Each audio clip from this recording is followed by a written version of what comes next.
बिस्मिल्लाहिर्रहमानिर्रहीम। Welcome to easy chemistry teach. Previous lecture में हमने लीवियस कंसेप्ट में बात किया था। आज हम पढ़ेंगे advantages and disadvantages of Lewis acid base concept और मेरिट्स और डीमेरिट्स ऑफ लीवियस कंसेप्ट। ठीक है, तो स्टार्ट करता है advantages of Lewis concept.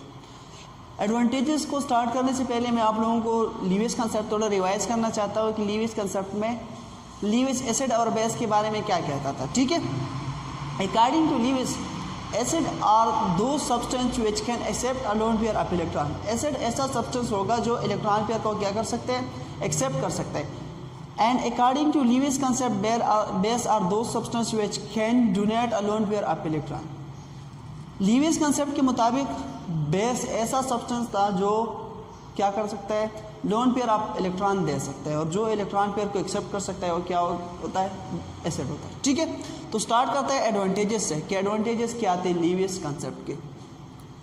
Lewis concept as more general than Bronsted and Lowry concept. Lewis concept जो था ये मोर जनरल था ब्रांस्टेड और लोरी कंसेप्ट से। किस तरह? ब्रांस्टेड और लोरी कंसेप्ट में ब्रांस्टेड लोरी कहता था कि एसिड ऐसा सब्सटेंस होगा जो प्रोटॉन दे सकता है, ठीक है, और बेस ऐसा सब्सटेंस होगा जो प्रोटॉन ले सकता है। लेकिन कुछ बेसेस इस तरह थे कि जो प्रोटॉन को एक्सेप्ट नहीं कर सकते थे, और कुछ एसिड इस तरह थे कि जिसमें प्रोटॉन था ही नहीं। तो किस तरह वो इसके एसिडिक प्रॉपर्टीज़ को ब्रांस्टेड और लोरी एक्सप्लेन नहीं कर सकते थे। ठीक है, तो लीवियस कंसेप्ट ने उस सब्सटेंस का एसिडिक और बेसिक प्रॉपर्टीज़ को एक्सप्लेन किया था। फॉर एग्जांपल अगर मैं बात करूं कार्बन डाइऑक्साइड की, CO2 की, CO2 क्या होता है, ये एसिडिक होता है, लेकिन अकॉर्डिंग टू ब्रांस्टेड और लोरी कंसेप्ट इसमें प्रोटॉन है ही नहीं, तो प्रोटॉन किस तरह देगा। ठीक है, तो ये क्या था, डिसएडवांटेज था जो कि लीवियस कंसेप्ट ने क्या किया, उस प्रॉब्लम को सॉल्व किया। ठीक है, ये जो acidic properties of carbon dioxide थे और इस तरह ऑक्साइड थे, इसको क्या क्या एक्सप्लेन किया। ठीक है, सेकंड क्या है, it is not restricted to proton and not solvent dependable. Lewis concept जो था ये प्रोटॉन को रेस्ट्रिक्टेड नहीं था। जिस तरह मैंने कार्बन डाइऑक्साइड का एग्जांपल दिया, तो ये प्रोटॉन को रेस्ट्रिक्ट नहीं था। ठीक है, और सॉल्वेंट डिपेंडेबल नहीं था, और किसी सॉल्वेंट पे भी डिपेंड नहीं करता। जिस तरह अरहेनियस कंसेप्ट में अरहेनियस कहता था कि जो सब्सटेंस इक्वस सोल्यूशन में हाइड्रोजन देता है, हाइड्रोजन आयन या प्रोटॉन देता है, तो एसिड होगा, और इक्वस सोल्यूशन में जो हाइड्रोक्सिल आयन देता है वो क्या होगा, बेस होगा। लेकिन ये सॉल्वेंट डिपेंडेबल नहीं है। ठीक है, ये किसी सॉल्वेंट पे डिपेंड नहीं करता। ठीक है, थर्ड पॉइंट पे आता है, successfully explain the acidic properties of non metallic oxide and basic properties of metallic oxide. चूँकि ये ब्रांस्टेड और लोरी कंसेप्ट का डिसएडवांटेज था कि वो जो मेटालिक ऑक्साइड होता है, जो बेसिक कैरेक्टरिस्टिक शो करता है, उसको एक्सप्लेन नहीं कर सकता था, और नॉन मेटालिक ऑक्साइड जो एसिडिक प्रॉपर्टी शो करता था उसको भी एक्सप्लेन नहीं कर सकता। ये लीवियस कंसेप्ट ने एक्सप्लेन किया। किस तरह? Carbon dioxide, sulphur dioxide, nitrogen dioxide, ये क्या होता है, ये नॉन मेटालिक ऑक्साइड होता है और ये एसिडिक इन नेचर होता है, और इसके एसिडिक प्रॉपर्टीज़ को लीवियस ने क्या किया था, एक्सप्लेन किया था। और उसके मुताबिक ये था कि ऐसा सब्सटेंस जो नॉन पेयर ऑफ इलेक्ट्रॉन को क्या कर सकता है, एक्सेप्ट कर सकता है, तो वो क्या होगा, एसिड होगा। अगर आप सल्फर डाइऑक्साइड को देखें ना, सल्फर डाइऑक्साइड में सल्फर के साथ 2 ऑक्सीजन बॉन्डेड है। कितना? 2 ऑक्सीजन बॉन्डेड है। ठीक है, O2।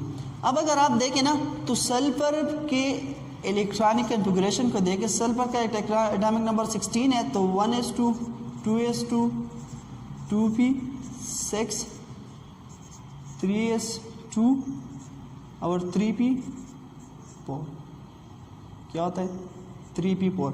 इसके साथ 3d वेकेंट होता है। ठीक है, तो अब अगर आप देखें यहाँ पे सल्फर ने कितने बॉन्ड बनाए, सल्फर ने बनाए बॉन्ड, ये 4 बॉन्ड बनाए। ठीक है, इसके साथ अगर आप देखें तो px में कितने हाफ पी ऑर्बिटल है, px में px होता है, py होता है और pz होता है। तो px में 2 इलेक्ट्रॉन है, इसमें क्या 1 इलेक्ट्रॉन है। ठीक है, तो यहाँ से अब एक इलेक्ट्रॉन 3d के अगर आप देखें तो इसमें 5 ऑर्बिटल होता है। 3d में कितना ऑर्बिटल होता है, ये dxy dyz dxz, ठीक है, and dx square minus Y square और डी जेड स्क्वायर, ये डी में ऑर्बिटल होता है। तो यहाँ से एक इलेक्ट्रॉन शिफ्ट हो के यहाँ पे आता है। इसके साथ बहुत से वीकेंड ऑर्बिटल है जिसमें क्या कर सकता है, इलेक्ट्रॉन पेयर को एक्सेप्ट कर सकता है, तो इसलिए लीवियस के मुताबिक ये क्या है, एसिड है। अगर इस तरह आप नाइट्रोजन को देखें, कार्बन डाइऑक्साइड को देखिए, भी क्या कर सकता है, इलेक्ट्रॉन पेयर को एक्सेप्ट कर सकता है, तो इसलिए क्या है, एसिडिक है।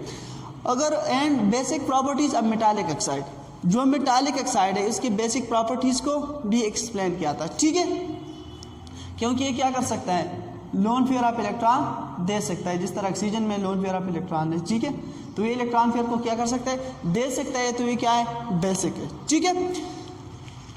4 नंबर पॉइंट याद है, Lewis concept explain acid base reaction और neutralisation reaction and gas phase at high temperature without any solvent restriction.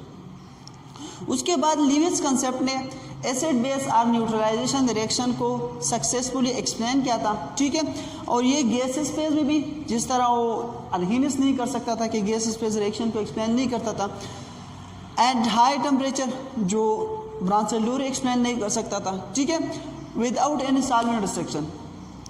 अगर आप देखें तो अरहीनियस कंसेप्ट में इक्वस सोल्यूशन की ज़रूरत थी न्यूट्रलाइजेशन रिएक्शन के लिए, और जो ब्रांसन लूरी कंसेप्ट था उसमें पोलर प्रोटेक्ट सॉल्वेंट की ज़रूरत थी, ठीक है, जिस तरह वो क्या सल्फर डाइऑक्साइड के न्यूट्रलाइजेशन रिएक्शन को according to Lewis concept neutralisation ऐसा रिएक्शन होता है, ठीक है, जिसमें एसिड और बेस रिएक्ट करके क्या बनाता है, एडक्ट बनाता है। किस तरह, हमें पता है according to Lewis concept base electron pair देता है, ठीक है, और एसिड इलेक्ट्रॉन पेयर को क्या कर सकता है, एक्सेप्ट करता है, ठीक है, तो ये दोनों एक कंपाउंड बनाता है जिसको एडक्ट कहते हैं, और ये किसी सॉल्वेंट पे डिपेंड नहीं करते।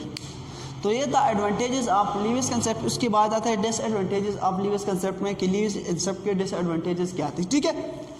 Lewis concept fail to arrange the acid and base on the basis of strength. According to Lewis concept, strong mineral acid like HCl, H2SO4, H3PO4 are not acid because it can't accept lone pair of electron. Lewis concept के मुताबिक जो strong mineral acid है, जिस तरह HCl होता है, hydrochloric acid जिसको हम कहते हैं, सल्फ्यूरिक एसिड, ठीक है, उसके बाद फास्फोरिक एसिड, ये स्ट्रॉन्ग मिनरल एसिड को वो एसिड ही कंसीडर नहीं कर सकता था, क्योंकि ये एसिड तो होता है लेकिन वो उसके कंसेप्ट के मुताबिक ये एसिड नहीं है। ये इसलिए एसिड नहीं है कि ये लोन पेयर ऑफ इलेक्ट्रॉन को एक्सेप्ट नहीं कर सकते, ठीक है, तो ये भी एक डिसएडवांटेज था। 3rd नंबर पॉइंट है, according to this concept every reaction is neutralisation reaction.